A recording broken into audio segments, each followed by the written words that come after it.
Non, tu dois faire autre chose. Tu dois pouvoir standardiser ton service et te vendre moins cher.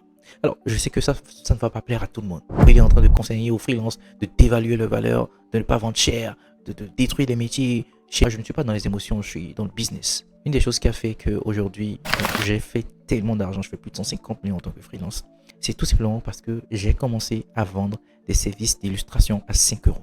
J'ai commencé à vendre des services de médias à 25 euros l'heure de service complet. Donc, il faut comprendre une chose, d'accord? J'ai aussi commencé à vendre des services d'accompagnement à 30 000, 40 000. Il faut comprendre une chose.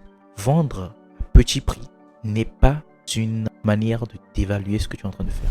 Là où ça devient une manière de dévaluer ou de t'appauvrir à toi-même, c'est quand tu ne penses pas en termes de volume. Il y a deux types de freelance. Il y a les freelances qui vont être sur du premium. C'est 1% voire 2% maximum du marché qui sont en mesure de délivrer un service qui vaut vraiment 5 000 euros, 10 000 euros, 50 000 euros. Et ça dépend aussi des niches. Si tu es un développeur, que tu développes une application que tu codes toi-même de A à Z, etc., forcément, tu vas facturer cher. D'accord? Mais je parle de, en général, les métiers freelance beaucoup plus simples à faire. Tu standardises ce que tu fais. Comprends que l'intelligence artificielle est venue, en fait, tout rendre simple. Pourquoi est-ce que un client te payerait toujours 1 000 euros un logo alors qu'il peut avoir plusieurs esquisses, plusieurs propositions de logo avec l'intelligence artificielle?